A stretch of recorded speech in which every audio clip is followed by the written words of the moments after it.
BBC বাংলার সান্ধ্য অধিবেশন প্রবাহতে আপনাদের স্বাগত। আজ আপনাদের সাথে লন্ডন স্টুডিও থেকে আছি মানসী বড়ুয়া। ইন্নালিল্লাহ। পুরো মধ্যপ্রাচ্যে ছড়িয়ে পড়েছে তৃতীয় বিশ্বযুদ্ধ। চলছে হামলা পাল্টা হামলা। জায়নবাদীদের সবকিছু গুড়িয়ে দিচ্ছে ইরান। শেষ পর্যন্ত এখন ডোনাল্ড ট্রাম্প রাশিয়ার প্রেসিডেন্ট ভ্লাদিমির পুতিনকে ফোন করে তাকে বাপ ডাকতে শুরু করেছে, যাতে করে এই যুদ্ধ বন্ধ করে। তবে ভ্লাদিমির পুতিন জানিয়েছে যে তিনি ইরানের সঙ্গে আলোচনা করে এই যুদ্ধ বন্ধ করবেন। তবে ইরানের পররাষ্ট্রমন্ত্রী সৈয়দ আব্বাস আরাগচি জানিয়েছেন যে ইহুদিবাদী ইসরায়েল এবং সন্ত্রাসী যুক্তরাষ্ট্রের বিরুদ্ধে তারা যুদ্ধ বন্ধ করবে না। জানা গেছে যে ইরানের একের পর এক হামলায় নেতানিয়াহুর মৃত্যু হয়ে গেছে, কিন্তু নেতানিয়াহুর লাশ এখন পর্যন্ত প্রকাশ্যে আনা হচ্ছে না। চলছে পুরোদমে হামলা পাল্টা হামলা। তৃতীয় বিশ্বযুদ্ধের সংবাদ আপনাদের জানিয়ে দিব বন্ধুরা। প্রথমেই জানাবো মিডল ইস্ট আয়ের বিশ্লেষণ। যুক্তরাষ্ট্র এবং ইসরায়েলের সরকার পদত্যাগ করলে শেষ হতে পারে মধ্যপ্রাচ্যের যুদ্ধ। ইরানের রাজধানী তেহরানের আকাশ গত সপ্তাহান্তে তেলের ধোঁয়ায় কালো হয়ে গিয়েছিল, কারণ সেখানে তেল মজুত রাখার ডিপোগুলোতে বোমা হামলা করা হয়েছিল। এ কারণে রাস্তাগুলো আগুন জ্বলছিল। এই হামলায় বাতাসে বিষাক্ত ধোঁয়া ছড়িয়ে পড়ে, যা তেহরানে লাখ লাখ নাগরিকের জীবনে ভয়াবহ সংকট নেমে আসে। তারপরেও ইরান কোনোভাবে এই হামলা মেনে নিয়েছে এবং ইহুদিবাদীদের বিরুদ্ধে যে বড় ধরনের কার্যক্রম শুরু করেছে, এতে করে পুরো মধ্যপ্রাচ্যে ইহুদিরা এখন পালাতে শুরু করেছে। তারা ইরানকে বাপ ডাকতে শুরু করেছে, কিন্তু ইরান যুদ্ধ থামাচ্ছে না। এরপর জানাবো হরমুজ প্রণালী দিয়ে 1 লিটার তেলও পাবে না মার্কিন যুক্তরাষ্ট্র। ইরান সরাসরি মার্কিন যুক্তরাষ্ট্র এবং ইহুদিদের সতর্কবার্তা দিয়েছে যে হরমুজ প্রণালী দিয়ে 1 ফোঁটা তেলও মার্কিন যুক্তরাষ্ট্র এবং ইহুদিদের দেশে যেতে দেয়া হবে না। এই তেলগুলো মুসলিম বিশ্বে যাবে, তবে ইহুদিদেরকে কোনো তেল দেয়া হবে না, এমনটা নিশ্চিত করা হয়েছে। এদিকে দুবাই বিমানবন্দরে ভয়াবহ হামলা, এক বাংলাদেশি সহ আহত 4। এবার সংযুক্ত আরব আমিরাত বা দুবাইয়ের বিমানবন্দরে ইরানের পক্ষ থেকে ড্রোন হামলা চালানো হয়েছে। হামলায় সবকিছু তছনছ হয়ে গেছে। অবস্থায় সবকিছু যেভাবে চলছে সেখান থেকে আসলে পরিস্থিতি নিয়ন্ত্রণের চেষ্টা করা হচ্ছে। পুরো মধ্যপ্রাচ্যে এই সংঘাত পরিস্থিতি ছড়িয়ে পড়েছে। তবে সবাই যার যার জায়গা থেকে যুদ্ধ বন্ধ করার ব্যাপারে তারা কাজ করছে, এমনটাই আমরা জানতে পেরেছি। মধ্যপ্রাচ্যে যে সংকটময় পরিস্থিতি সৃষ্টি হয়েছে, এর জন্য যুক্তরাষ্ট্র তাদের দায় এড়াতে পারে না। জানাবো মধ্যপ্রাচ্যে মার্কিন যুক্তরাষ্ট্র এবং ইহুদি ইসরায়েলের ব্যাংকে হামলার হুমকি।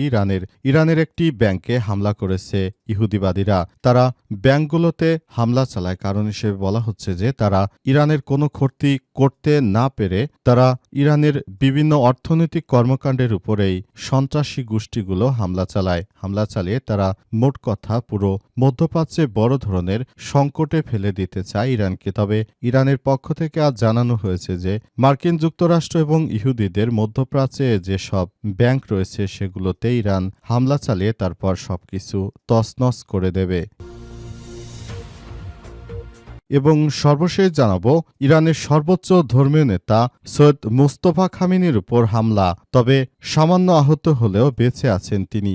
অত্যন্ত দুঃখের সংবাদ যে ইরানের সর্বোচ্চ নেতা বর্তমান যিনি রয়েছেন সৈয়দ মুস্তফা খামেনি, তার উপরও ইহুদিবাদী ইসরায়েল ও মার্কিন যুক্তরাষ্ট্র হামলা চালিয়েছে এমন সংবাদ আমাদের হাতে এসেছে। তবে হামলা করার পরও তিনি আল্লাহর রহমতে সুস্থ আছেন, কারণ আমাদের মতো কোটি কোটি মানুষের দোয়া রয়েছে তার সাথে। তিনি সুস্থ আছেন, ভালো আছেন এবং সবার কাছে দোয়া চেয়েছে। আপনারা সবাই তার জন্য দোয়া করবেন, তিনি যেন মুসলিম বিশ্বের জন্য বেঁচে থাকেন এবং তিনি যেন এই জায়নবাদীদের বিরুদ্ধে তার লড়াই অব্যাহত রাখতে পারেন। প্রিয় দর্শক, এতক্ষণ শুনছিলেন সংবাদ শিরোনাম, এবারে বিস্তারিত।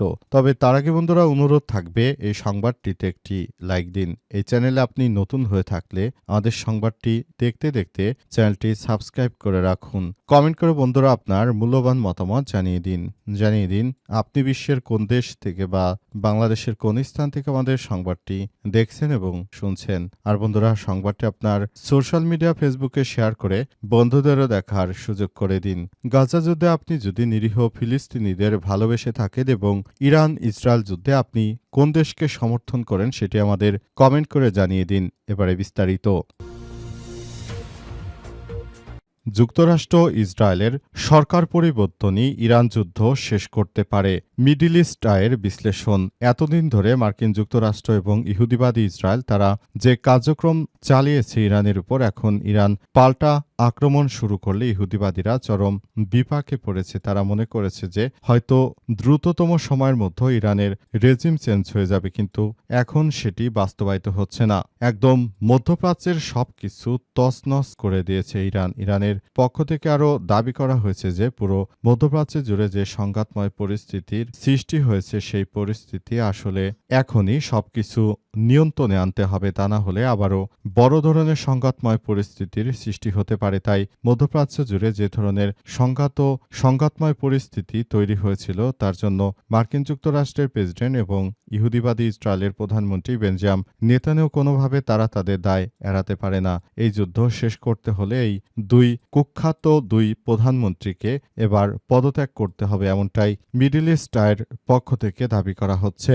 তারা বলছে যে ডোনাল্ড ট্রাম্প তিনি যদি সরকারের উপর থেকে সরে যায়, নতুন করে যদি কোনো সরকার আসে, তাহলে সেক্ষেত্রে এই যুদ্ধ হবে এবং এই যুদ্ধ আমেরিকার জন্য ভালো কিছু বয়ে আনবে। যদি এই মুহূর্তে ট্রাম্প তার ক্ষমতা থেকে না সরে, তাহলে মূলত এই যুদ্ধ আর থামছে না। আর এমনিতেই শোনা যাচ্ছে নেতানিয়াহুর মৃত্যু হয়ে গেছে, তাহলে নেতানিয়াহুর মৃত্যুতে হয়তো যুদ্ধের প্রভাব আরও কিছুটা কমতে পারে, এমনটাই ধারণা করা হচ্ছে। হরমুজ প্রণালী দিয়ে 1 লিটার তেলও বের হতে দেব না বলছে ইরান।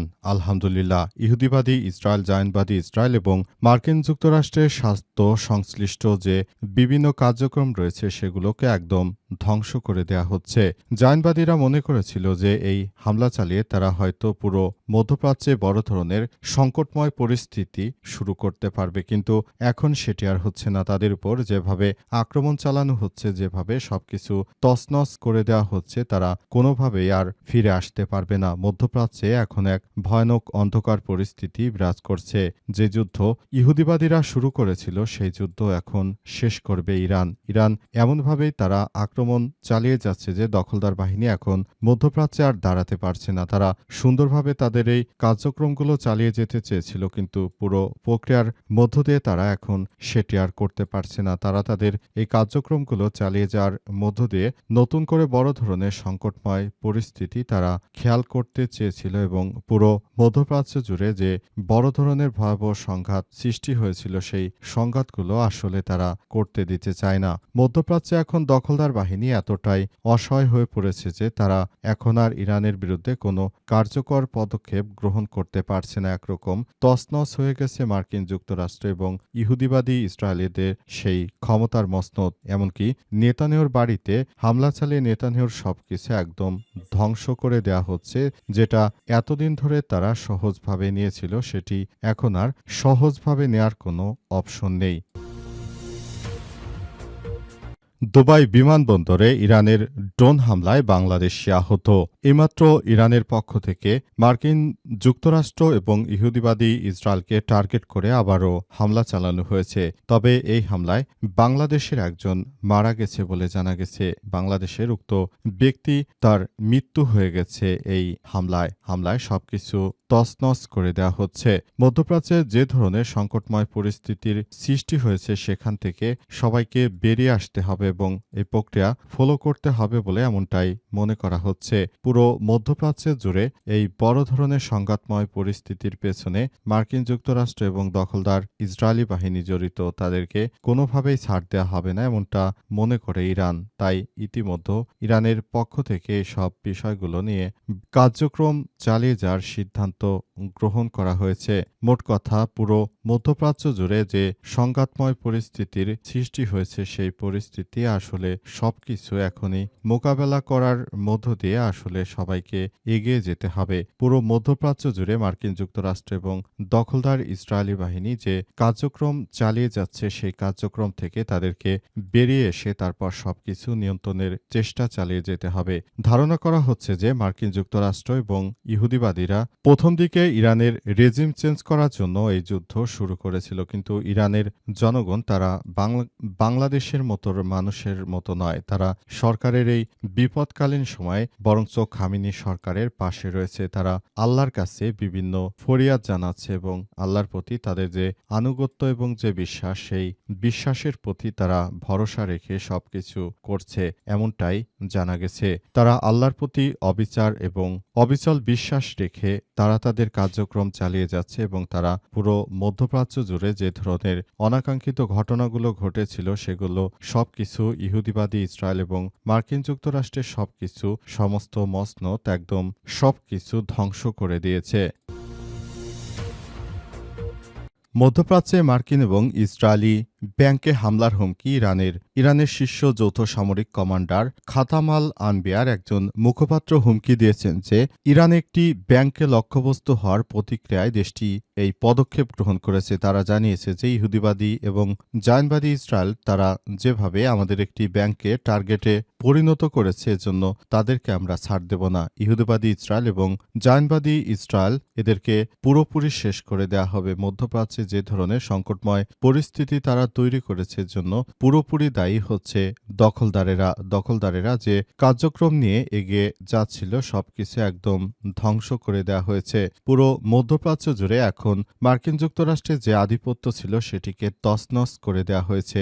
ইরান জানিয়েছে যে এখন নতুন করে তারা ইউরোপের দেশ রোমানিয়ায় হামলা করতে যাচ্ছে। কারণ হিসেবে বলা হচ্ছে যে এই রোমানিয়া তারা মার্কিন যুক্তরাষ্ট্রকে তাদের ঘাঁটি ব্যবহার করতে দিয়েছে যাতে করে সেখান থেকেই ইরানে হামলা চালানো যায়। এজন্য এই ঘাঁটিগুলো ব্যবহার করে তারপর সেখান দিয়ে তারা এই সর্বনাশা কার্যক্রমগুলো চালিয়ে যেতে চায়। কিন্তু এখন এই ব্যাপারগুলো খুবই গুরুত্ব সহকারে রয়েছে। আয়তুল্লাহ আলী খামেনির ছেলেকে তারা টার্গেট করেছে জন্য এই দখলদার বাহিনীকে ছাড় দেওয়া হবে না, এমন কথাও জানানো হয়েছে আইআরজিসির পক্ষ থেকে। ইতিমধ্যে আইআরজিসির পক্ষ থেকে জানানো হয়েছে যে খামেনির ছেলে মোস্তফা খামেনি অর্থাৎ ইরানের যিনি বর্তমান সুপ্রিম লিডার রয়েছেন তিনি কোনোভাবেই আসলে মারা যাবেন না, বরং তিনি থাকবেন আমাদের মাঝে। তার মৃত্যু হয়ে গেলে আইআরজিসি ভেঙে পড়তে পারে।